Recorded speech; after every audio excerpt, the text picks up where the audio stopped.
On May 6, 1993, police pulled three 8-year-old boys from a ditch, hog-tied with their own shoelaces. Stevie Branch, Michael Moore, Christopher Byers, second graders, best friends.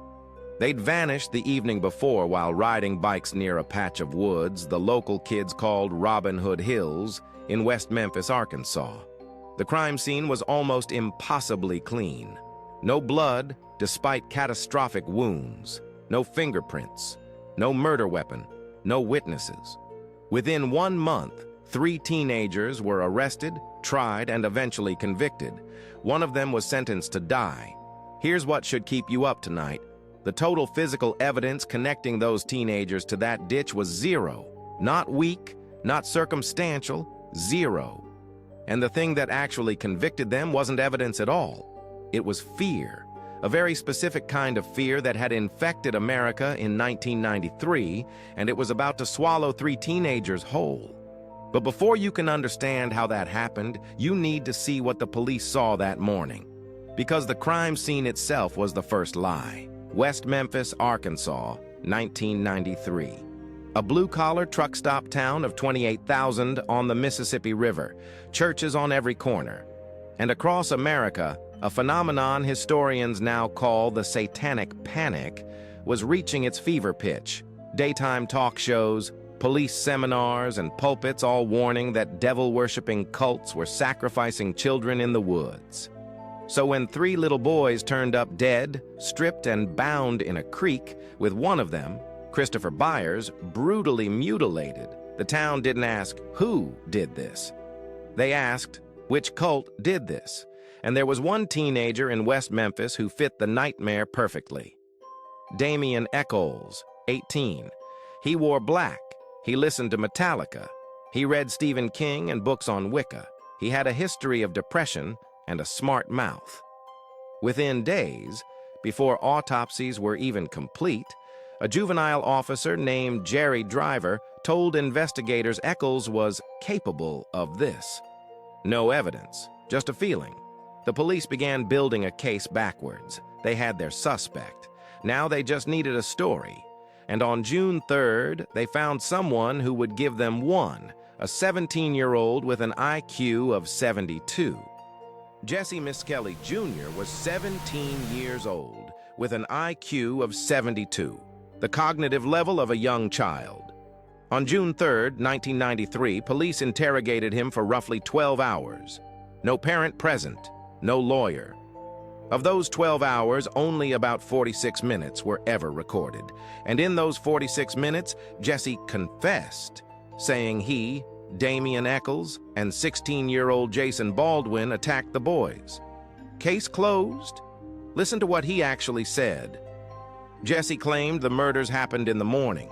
The boys were in school all day. Detectives corrected him. He said the boys were tied with rope. They were bound with shoelaces. Corrected again. He described details that flatly contradicted the autopsies, and each time, investigators steered him back toward their theory until the story fit. Within hours, Jesse recanted. He recanted again and again. It didn't matter. That same night, police arrested Echols and Baldwin. The town celebrated.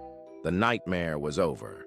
Except Jesse's confession was legally inadmissible against the other 2, meaning prosecutors would have to convict Damian and Jason with actual evidence.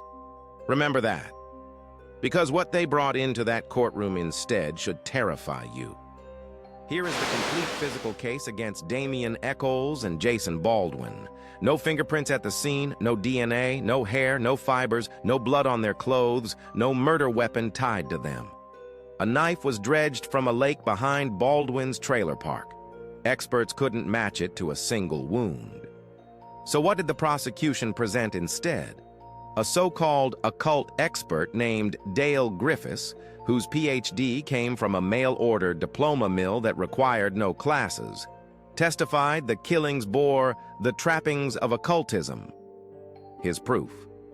The murders happened near a full moon. There were 3 victims. Damian wore black. Then came Vicky Hutchison.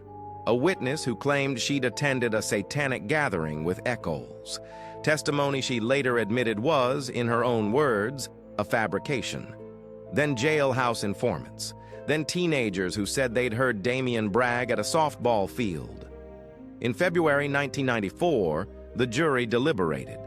Jason Baldwin, life without parole. Damien Eccles, death by lethal injection. He was 18 years old, and for the next decade, that's where the story froze, until a documentary crew's cameras and a single strand of hair cracked it open. In 1996, HBO aired Paradise Lost, a documentary whose crew had filmed the actual trials. Millions watched teenagers get convicted on vibes and moral panic, and a movement was born. Johnny Depp, Eddie Vedder, Metallica, and thousands of ordinary people funded new investigations. And then science caught up with 1993. Forensic pathologists re-examined the wounds that prosecutors had called satanic knife mutilation, and concluded much of the damage was post-mortem animal predation, snapping turtles, which infested that creek. The centerpiece of the occult narrative, gone. Then, in 2007, came the DNA results everyone had waited 14 years for. Every sample from the crime scene was tested against Damien Eccles, Jason Baldwin, and Jesse Miskelly. Not one match, not a hair, not a cell, nothing.